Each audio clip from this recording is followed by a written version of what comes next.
brand niya is itong brand ito, socket na malaki. Kung saan natin strainer dyan. Yan, tatanggalin natin, ganda natin. Yan. So, ito yung 800 liters. Hello guys, it's me again. So, Moto-C. So, mag-change oil nga tayo today ng ating Honda Click. At ituturo sa inyo yung basic steps kung paano natin siya i-change oil. Mabilis ang change oil lang. Since yung ating unit ay kailangan na siyang i-change oil, lumabas na yung kanyang oil change. And yung gagamitin natin mga parts is yung ating engine na gagamitin. Engine oil is Motion 10W40. Scooter oil 1 liter. Ito yung gagamitin natin. 10W40 na scooter oil. Ang brand niya is Motion. Itong brand ito is aftermarket and bagong engine oil na gagamitin natin dito sa ating unit. So ngayon lang tayo gagamit nito. And yung ating mga kagamitan na gagamitin, ito pakita ko sa inyo. So gagamit tayo ng tool sets para sa bolts ng ating yung kanyang drain cap. Gagamit tayo ng tool set, socket with the specific size of socket, no? And then gagamit tayo ng panel pagta-transfer ng ating engine oil. Gagamit din tayo ng strainer. And so yun, meron tayong additional backup na socket na malaki kung sakaling mahigpit.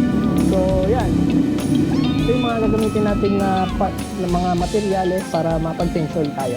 So tara, change oil na natin yung unit natin. Let's go. So una natin gagawin is magde-drain tayo ng engine oil. Yung natin gagawin is i-drain natin yung ating engine oil. So ilalagay na natin yung strainer dyan. And then kukunin ko yung aking tool socket para buksan yung kanyang drain cap.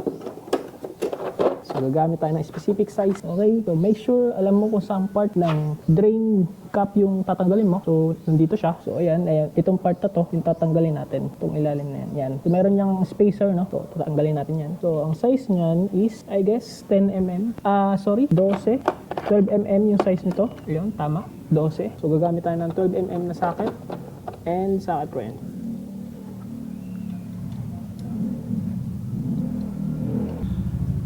So kung mahigpit, hindi natin kayang tanggalin, gagamit tayo ng mas malaki.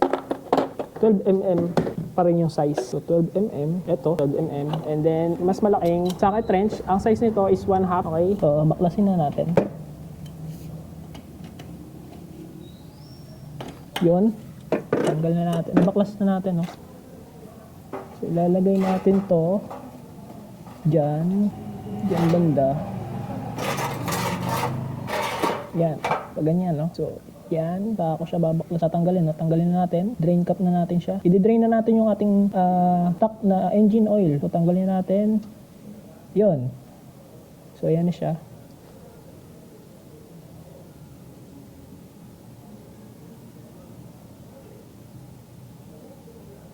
Yun yung ating stock. So parang konti na lang, ano, wala nang laman. So nag-rides kasi tayo ng malayo, guys, and gamit na gamit yung ating engine oil kasi hindi pa tayo nagpapalit. Ngayon lang ulit. So bumiyay tayo ng Aurora. Kukunti na lang yung lumabas sa kanya.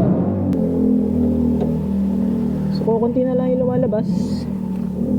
So I guess hindi ito aabot ng 800, siguro nasa 500 liters na lang siya. So ang gagawin natin, tatabingin natin siya para ma-drain totally yung excess oil. So hintayin lang natin tumulo. So napakadali lang naman mag-change oil, no? Sobrang bilis lang. Sobrang bilis lang talaga, guys. And kayang-kaya nyo rin kung gagawin nyo sa bahay nyo, no? So gamit lang kayo ng mga proper tools kagaya ng mga gamit natin para at least hindi mabengkong or ma-loose thread yung mga bolts na tatanggalin nyo at mahigpitan nyo na maayos. So hintayin lang natin ma-empty or ma-flush out lahat ng excess oil dyan sa loob ng ating engine. And after that, isa-side natin siya para ma-drain, fully drain natin yung ating excess engine oil. And after that, i-close natin ulit using this one.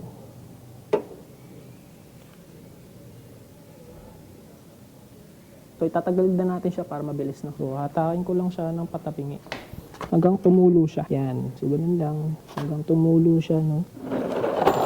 So konti na lang, patak-patak na lang, no.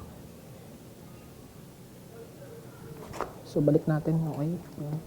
Next thing na gagawin natin is i-close na natin yung ating engine cap. So ito, or yung bolts, babalik na natin siya para malagyan na natin ng bagong engine oil. So let's go. So minsan ginagawa natin dito, pinupunasan ko siya ng using tissue, no, para mas malinis pa, no. So gagamit tayo ng tissue. So gagamit tayo ng malinis na tissue. Punas natin dito sa part na yan para matanggal yung mga dust. Ayan. So punasan lang natin maigi.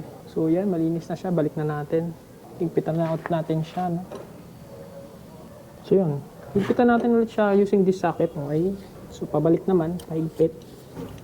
So yung higpit na saktong higpit lang, guys. So ilayo na natin yung strainer para hindi natin sagi. Para hindi matapon. Then higpitan na natin. So saktong higpit lang. So okay na yan. So I guess nahigpit na siya and all good na. Double check natin kung mahigpit. Okay na yung higpit niya, no? So ganun lang. And then next is buksan natin yung ating engine cap. Gagamit tayo ng flat nose. Kung wala kayong flat nose, pwede nyo gamitan ng long nose, pero mas maganda flat nose yung gagamitin nyo. So gagamitin ko lang ulit yung tissue kanina para hindi natin siya magasgasan. Yun. Buksan natin. So ayan. So ngayon, yung ating engine oil ilalagay ko na. Okay? So gagamitin natin yung ating panel para sa pag-transfer ng ating engine oil para hindi matapon. So ilalagay ko tong panel na to.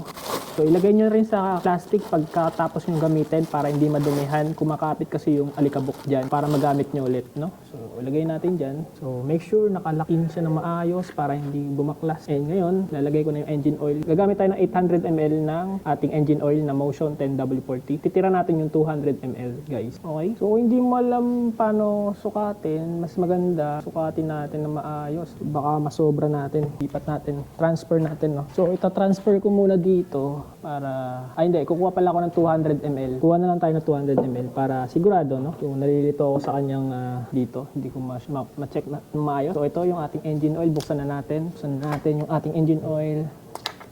Ayan. Next, tanggalin natin yung cover. So ito yung ating engine oil, oh. Maganda. So yung transfer ko muna dito yung iba, yung 200 na excess. Since 1 liter to, no? Transfer natin dito. So yun, sobra na. Okay na siya. So ito na yung 800 ml guys ng engine oil na Motion 10W40. Ilalagay na natin dito sa ating cooler. So okay, let's put it in. Okay, transferring na tayo ng ating Motion 10W40.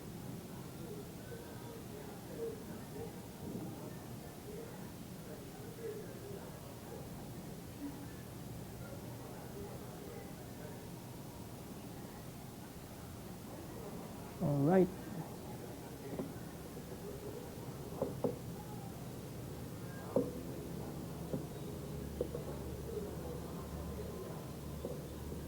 So, ganun lang kadali mag-change oil. Next natin is papalitan natin yung change oil natin. I-reset natin ulit to 1,500 para pag tumakbo siya ng 1,500 kilometers is ready for change oil na ulit siya, no? So, okay na to. Alright, nagamit na natin si Motion for scooter oil 10W40. Alright. So, balik na natin guys. Okay, panalo. So, ngayon, babalik ko na yung kanyang engine cap cover. All good na ako dito. Alright. So, ipitan ulit natin siya using long nose. Yung flat nose ko kasi hindi ko makita. Balik natin sa plastic. And then, ngayon, higpitan na ulit natin siya.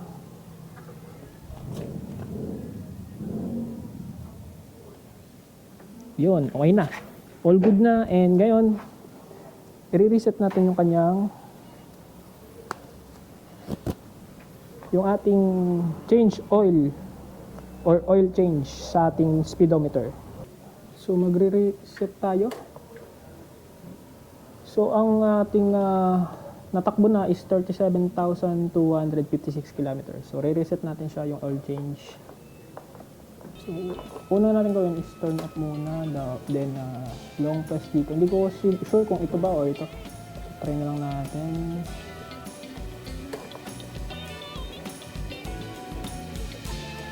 Hindi nagbago ulit.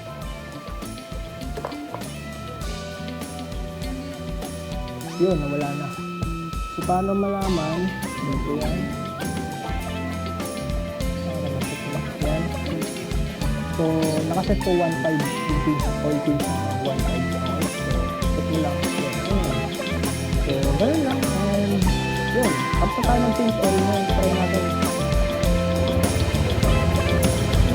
Well, it works naman. Yung ating engine oil na bago. Tapos tayo mag-change oil. Ayun lang guys. And don't forget to subscribe. Don't forget to subscribe and like. Hit the like button on our video. And comment down below kung nasa-subscribe ka sa ating change oil. Alright, maraming salamat.